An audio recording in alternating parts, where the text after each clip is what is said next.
seguir com os mesmos preceitos.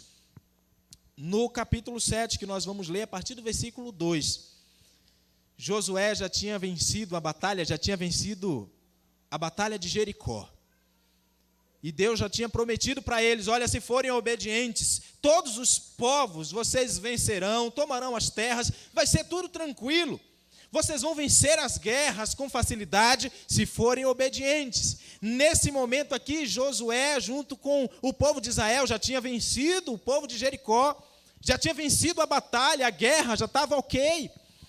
Só que agora, eles estão ainda dentro de Jericó, depois que tinham vencido a batalha. E estando lá dentro de Jericó, no versículo 2 do capítulo 7 de Josué, o texto nos diz, enviando, pois, Josué de Jericó, porque ele estava em Jericó, enviando de lá mesmo alguns homens a Ai, era um outro povo que eles precisavam conquistar, eles precisavam guerrear e conquistar aquele povo, e Josué envia alguns homens para a cidade de Ai, para observar, sondar como é que é o território, para depois voltar e dizer, olha, a gente manda quantos homens para guerrear? Manda 1.000, 2.000, 3.000? Vai depender de como for lá o cenário. E aí o texto nos diz no versículo 2, enviando, pois, Josué de Jericó, alguns homens a Ai, que está junto a Bet-Avém, ao oriente de Betel, falou-lhes dizendo, subi e espiai a terra, subi e espiai a terra. Subiram, pois, aqueles homens e espiaram Ai, olharam a cidade para ver como é que era o cenário lá, e voltaram a Josué e lhe disseram, presta atenção, não suba todo o povo. Eles voltaram de lá, depois de ter analisado, disse a Josué, ó Josué, nem precisa mandar todo mundo, não. Olha o que segue dizendo o texto, não suba todo o povo, subam uns 2 ou 3 mil homens a ferir Ai. Não fatigareis ali todo o povo, porque são poucos os inimigos. Estava tudo tranquilo. Os homens voltaram de lá e disseram, Josué, lá vai ser tranquilo. A gente já venceu Jericó, que era uma batalha mais complicada. Lá, basta ir de 2 a 3 mil homens, a gente consegue vencer tranquilamente. Está tudo bem. Josué disse, então está ótimo, melhor que uma parte do povo fica descansando. Assim subiram lá do povo uns 3 mil homens, e ainda foi prudente, né? Disseram 2 ou 3, não, vamos mandar os 3, tá? E os quais fugiram diante dos homens de Ai. Os homens de Ai feriram deles uns 36, e aos outros perseguiram desde a porta até as pedreiras, e os derrotaram na descida, e o coração do povo derreteu e se tornou como água. Irmãos, era tranquila a batalha, mas quando o povo, os 3 mil homens, chegam na cidade, o povo de Ai se levantou ferozmente contra o povo de Israel, e eles deram no pé, coisa que praticamente não acontecia com o povo de Israel, virar as costas e fugir. E eles correram, uns 36 ainda foram mortos do povo de Israel, e deram no pé. Quando eles chegam, versículo 5, e os homens de Ai feriram deles uns 36, aliás, ali esse verso 5, verso 6, então Josué rasgou as suas vestes e se prostrou em terra sobre o rosto perante a arca do Senhor até a tarde, ele e os anciões de Israel, e deitaram pó sobre a cabeça. E disse Josué, Senhor Deus, por que fizeste este povo passar do Jordão para nos entregarem nas mãos dos amorreus para fazerem perecer? Tomara-nos contentaríamos que ficarmos da além do Jordão. Senhor, que direi? Pois Israel virou as costas diante dos seus inimigos.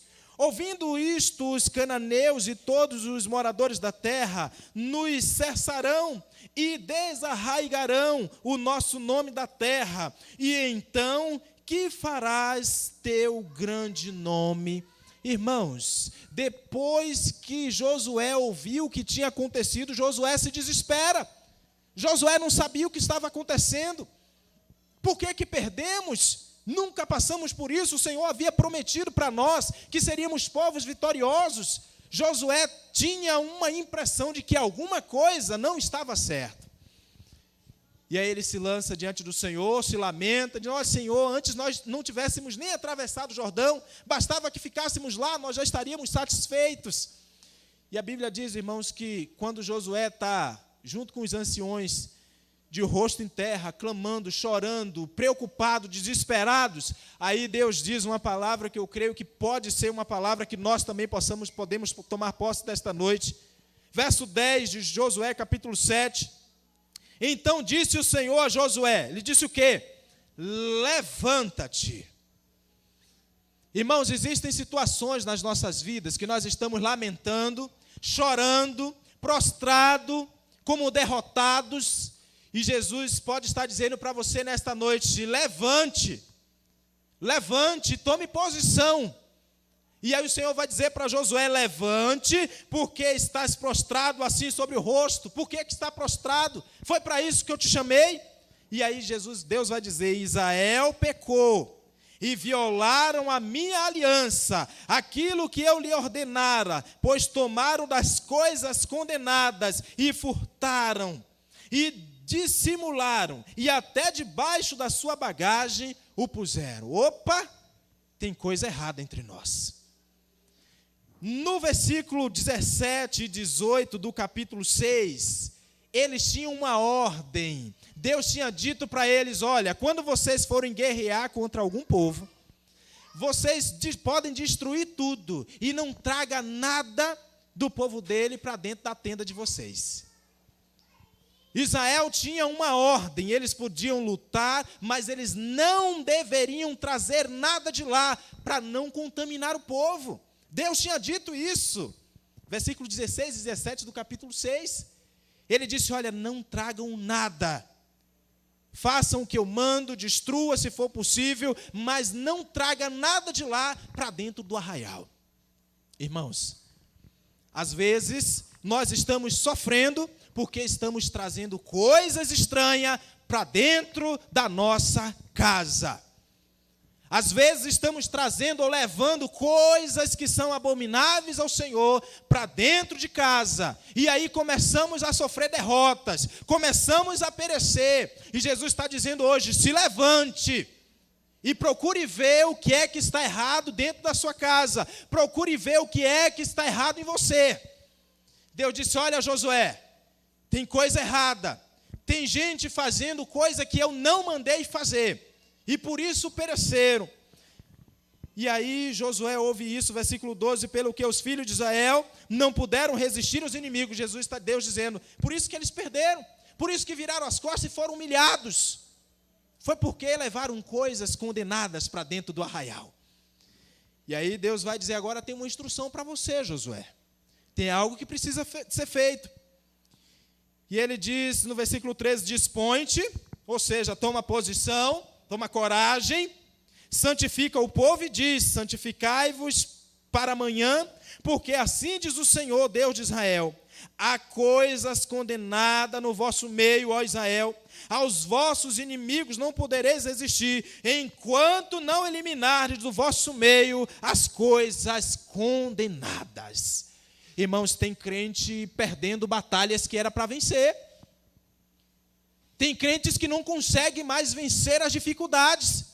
Como Deus disse para Josué, olha Josué, santifica o povo, porque amanhã de manhã eu vou te mostrar quem é o culpado de tudo isso, porque tem pessoas que estão levando coisas condenadas, enquanto não for tirado, não vai conseguir vencer.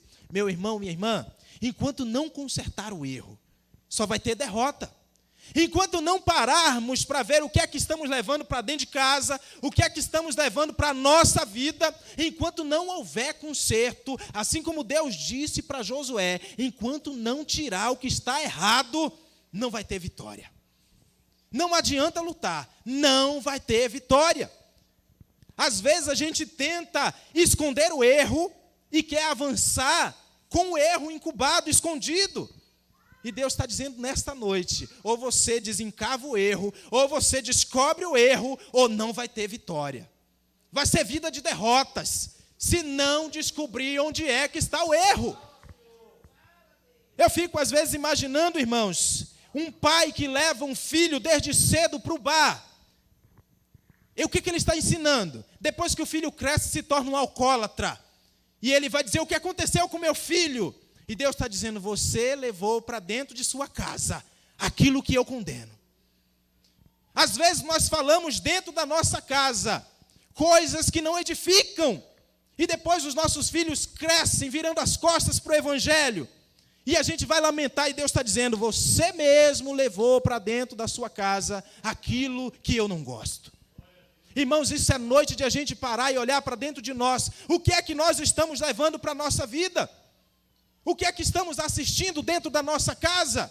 Porque às vezes o mal é levado pelas nossas próprias mãos. E aí quando a gente começa a colher os frutos, faz como Josué, começa a se lamentar, começa a pedir, ore por mim, irmãos, porque eu estou passando numa luta travada. Ei, você mesmo se levante, veja o que foi que você fez de errado, desencave o erro, o pecado, porque senão não vai ter vitória. Nem adianta a igreja orar, se você não estiver disposto a olhar o que foi que você fez de errado, o que foi que você levou para dentro da sua vida, para dentro da sua casa. A igreja vai passar o tempo todo orando, se você não tomar posição. Como Deus disse a Josué, se levanta e vai ver onde é que está o erro. Eu vou mostrar onde é que está o erro. E às vezes, irmãos, a gente até sabe. Tem pessoas que estão errando e você pergunta, você sabe que isso é pecado? Ele diz, eu sei. Como se não houvesse punição alguma para isso. Irmãos, Deus não comunga com o pecado. Vai chegar um tempo que Deus vai ceifar aqueles que não se arrependerem do pecado. Tem pessoas convivendo na relatividade, acha que não é bem assim, eu posso fazer o que eu quero. Não!